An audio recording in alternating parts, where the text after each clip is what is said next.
नमस्कार, खबरों का पंचनामा देख रहे हैं आप। मैं हूं आपके साथ पूजा। हम लेकर आए हैं देश और दुनिया की 5 बड़ी खबरें, जिस पे चर्चा के लिए मेरे साथ स्टूडियो में मौजूद हैं कैपिटल टीवी के editor in chief doctor Manish Kumar. Doctor साहब, बहुत बहुत स्वागत है आपका। धन्यवाद। सबसे पहले नजर हेडलाइंस पर। पीएम मोदी का रामपथ दक्षिण में अनुष्ठान, श्री रंगनाथ स्वामी मंदिर में की पूजा अर्चना, सुना रामायण पाठ, रामेश्वरम में रोड शो के साथ दर्शन पूजन। अयोध्या में प्राण प्रतिष्ठा समारोह से पहले राममय हुआ पूरा देश, मंदिर सज धज कर तैयार। आज अनुष्ठान का 5वां दिन, पूजा पाठ जारी, सुरक्षा के भी पुख्ता इंतजाम। जमीन घोटाला केस में फंसे झारखंड के मुख्यमंत्री हेमंत सोरेन, 300 सवालों की लिस्ट लेकर सीएम आवास पहुंची ईडी की टीम, हलचल तेज, सुरक्षा मुस्तैद, कार्यकर्ताओं का धरना। इंडिया गठबंधन में सीट शेयरिंग पर जबरदस्त खींचतान, बैठक पे बैठक, शर्त पे शर्त, नहीं बन रही बात। बंगाल में 42 सीटों पर अकेले चुनाव लड़ने की तैयारी में ममता बनर्जी। अरविंद केजरीवाल को लगा बड़ा झटका, आपकी हरियाणा चुनाव अभियान समिति के अध्यक्ष अशोक तंवर अपने समर्थकों के साथ बीजेपी में हुए शामिल। खबरों की शुरुआत में सबसे पहले बात रामपथ पर निकले पीएम मोदी की। प्रधानमंत्री नरेंद्र मोदी आज तमिलनाडु के दौरे पर रहे, जहां उन्होंने सुबह श्री रंगनाथ स्वामी मंदिर के दर्शन पूजन किए, कंबा रामायण के छंदों को सुना, गजराज का आशीर्वाद लिया। उसके बाद रामेश्वरम पहुंचकर रोड शो भी किया। प्रधानमंत्री के स्वागत में बड़ी संख्या में स्थानीय लोग सड़कों के किनारे जमा हुए। पीएम का स्वागत अभिनंदन करते हुए समर्थकों ने जमकर फूल बरसाए। साथ ही पीएम मोदी ने रामनाथ स्वामी मंदिर में भी दर्शन पूजन किए। प्राण प्रतिष्ठा से पहले पीएम मोदी लगातार मंदिरों का दौरा कर रहे हैं। आज के क्या कुछ अपडेट? देखिए, आज तो वो सीधे जो पृथ्वी पे बैकुंठ कहा जाता है वहां पहुंचे। उसके बाद वो भगवान श्री राम के द्वारा स्थापित ज्योतिर्लिंग रामेश्वरम पहुंचे। जो तस्वीरें आ रही है, जिस तरीके से वो पूजा पाठ पूरी विधि विधान को पालन कर रहे हैं, वो तस्वीरें देख के बिल्कुल मन गदगद हो जा रहा है। प्रधानमंत्री मोदी रामायण को सुन रहे हैं, स्नान कर रहे हैं, समुद्र में जाके स्नान कर रहे हैं, बकायदा मंत्र का जाप कर रहे हैं। बताया जा रहा है कि सवेरे 4:30 बजे भोर 1 घंटा 11 मिनट तक वो बकायदा जो मंत्र दिए गए हैं उनको उसका वो जाप कर रहे हैं। तो जिस तरीके से वो पूरी तरीके से इस प्राण प्रतिष्ठा के लिए अपने आप को समर्पित कर चुके हैं, अद्भुत नजारा है ये। अब राजनीति साथ में चल रही है, उसका इंपैक्ट क्या हो रहा है? साउथ इंडिया में हिंदुत्व का जो परचम लहरा रहा है पिछले 15 दिनों से, कभी वो केरल जाते हैं, कभी आंध्र जाते हैं, कभी वो तमिलनाडु जाते हैं, कर्नाटक जाते हैं, और ये जो उनका टेम्पल रन है, प्रभु श्री राम से जुड़े हुए हर महत्वपूर्ण जगहों पे, मंदिरों में वो जाकर के जिस तरीके से हिंदुओं को जगाने का काम कर रहे हैं, साउथ इंडिया में इस बार एक अजीबोगरीब लहर प्रधानमंत्री मोदी ने पैदा कर दिया है। जी, तो पीएम मोदी प्राण प्रतिष्ठा से पहले अलग अलग राज्यों के दौरे पर है, मंदिरों में दर्शन पूजन कर रहे हैं। तो वहीं 16 जनवरी से शुरू हुए प्राण प्रतिष्ठा अनुष्ठान का आज 5वां दिन है। पूजा पाठ विशेष अनुष्ठान जारी है, मंदिर सज धज कर तैयार है। राम मंदिर को लाइटों और फूलों से सजाया गया है, जो कि बेहद खूबसूरत नजर आ रहा है।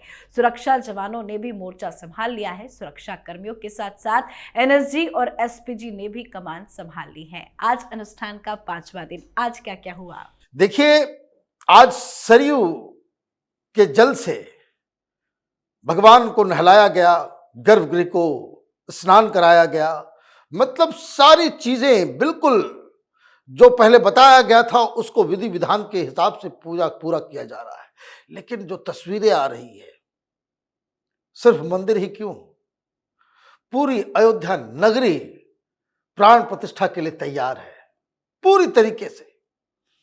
कुछ तस्वीरें आ रही है किस तरह से 22 तारीख के शाम वहां पे ड्रोन के जरिए शो किया जाएगा। प्रभु श्री राम आसमान पे छाए नजर आएंगे।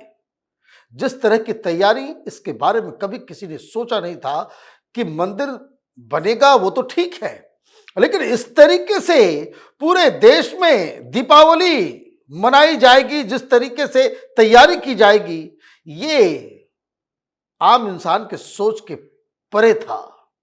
जिस भव्यता के साथ पूरी दुनिया में हिंदुओं के लिए एक आस्था का केंद्र तैयार किया गया है, मैं बात इस चीज को समझिए, योगी सरकार और मोदी सरकार ने इस आस्था के केंद्र को जिस तरीके से तैयार किया है, वो कई सदियों तक इनको अजर अमर कर चुका है। जी, अब बात करते हैं झारखंड की, जहां ईडी के एक्शन से जबरदस्त हलचल तेज है।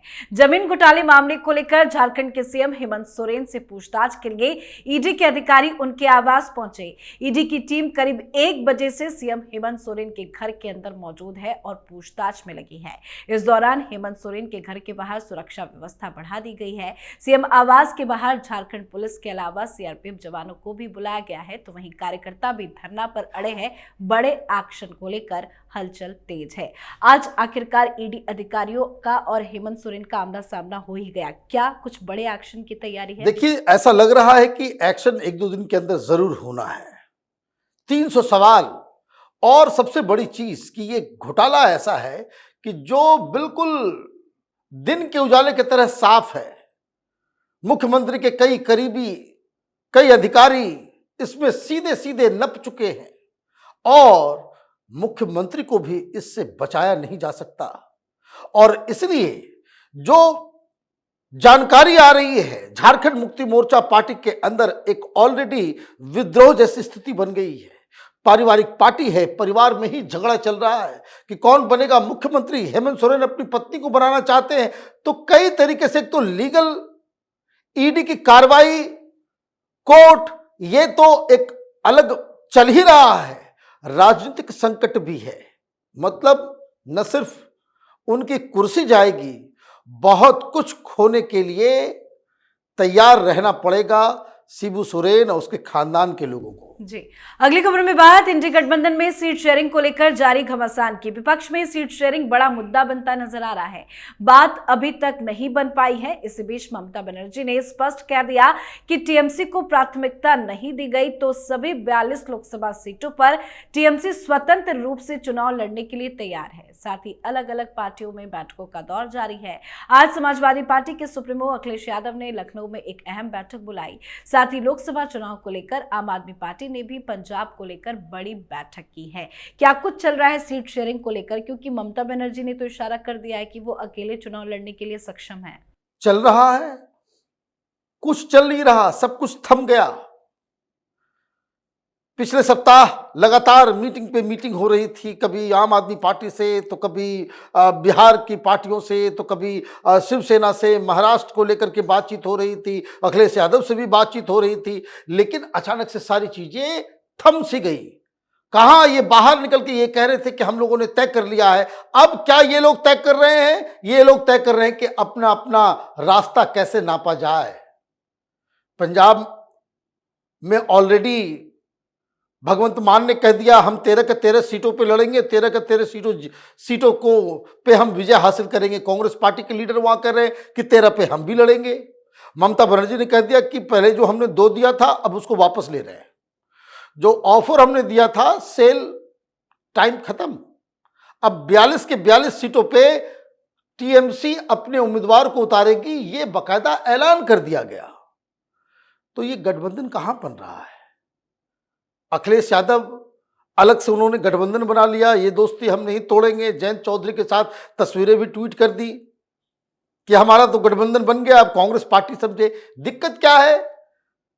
अखिलेश यादव से लिस्ट मांगा जा रहा था कि भाई बताओ भाई आपके कौन कौन से उम्मीदवार होंगे, किस किस जगह पे आप लड़ोगे और कहां कहां कौन कौन उम्मीदवार होगा, उसका भी लिस्ट दो। अखिलेश यादव ने कहा कि अजीब गरीब स्थिति है, हमसे ही मांगा जा रहा है। हमें तो मांगना चाहिए था कांग्रेस पार्टी से कि भाई आपके कौन कौन उम्मीदवार होंगे, ये उल्टा हमसे ही मांग रहे हैं, तो टाटा बाय बाय। तो कहीं कुछ होता नजर नहीं आ रहा है। बिहार में अलग बवाल चल रहा है। नीतीश कुमार रहेंगे जाएंगे, किसी को कुछ पता ठिकाना नहीं लग रहा है, हड़कंप बचा हुआ है। और कांग्रेस पार्टी इन तमाम चीजों को छोड़ के, जो काम जरूरी था उसको छोड़ के, पूरा का पूरा संगठन राहुल बाबा की आरती कैसे उतारी जाए, सब वो न्याय यात्रा के पीछे सारी एनर्जी इन लोगों ने झोंक दी है। तो ये विपक्ष ये तो एकजुट होता नजर नहीं आ रहा है। 22 तारीख तक अगर इन लोगों में कुछ हो जाता है तो हो जाता है, अदरवाइज 22 के बाद तो देश में राजनीति की एक अलग हवा चलेगी, जिसमें पत्ते की तरह ये विपक्ष उड़ जाएगा। जी, आज की आखिरी खबर में बात केजरीवाल को लगे बड़े झटके की। आम आदमी पार्टी के हरियाणा चुनाव अभियान समिति के अध्यक्ष अशोक तंवर ने 18 जनवरी को आम आदमी पार्टी से इस्तीफा दे दिया था और वो आज बीजेपी में शामिल हो गए। मुख्यमंत्री मनोहर लाल खट्टर और अनिल बलूनी की मौजूदगी में अपने समर्थकों के साथ अशोक तंवर बीजेपी में शामिल हुए। बीजेपी में शामिल होने के बाद अशोक तंवर ने कहा, पीएम नरेंद्र मोदी के नेतृत्व में पिछले 10 वर्षों में देश में बदलाव आया है, मैं जितना हो सकेगा राष्ट्र निर्माण की दिशा में काम करूंगा। अशोक तंवर का बीजेपी में शामिल होना केजरीवाल के लिए कितना बड़ा झटका? देखिए, अशोक तंवर एक दलित लीडर हैं और बड़े लीडर हैं। इस तरह के बहुत कम लीडर होते हैं कि आप देखिए, जब वो कांग्रेस पार्टी में थे तो हरियाणा प्रदेश कांग्रेस के वो अध्यक्ष थे, मतलब कांग्रेस पार्टी के सर्वोच्च लीडर थे। राहुल गांधी की वजह से वो राजनीति में बहुत ही चरम तक गए। वो एनएसयूआई के राष्ट्रीय अध्यक्ष रहे, यूथ कांग्रेस के भी राष्ट्रीय अध्यक्ष रहे और सांसद भी वो रहे। राहुल गांधी से काफी करीबी में उनका रिश्ता माना जाता था, लेकिन हुड्डा और अशोक तंवर के बीच ऐसा घालमेल हुआ, जिस तरह से राजस्थान में पार्टी टूटी, जिस तरीके से आप देखिए युवा लीडर्स जो छोड़ के जा रहे हैं यूपी में, महाराष्ट्र में, जिस तरह से ज्योतिरादित्य सिंधिया पार्टी छोड़ के गए, उसी तरीके से अशोक तंवर भी पार्टी छोड़ चुके।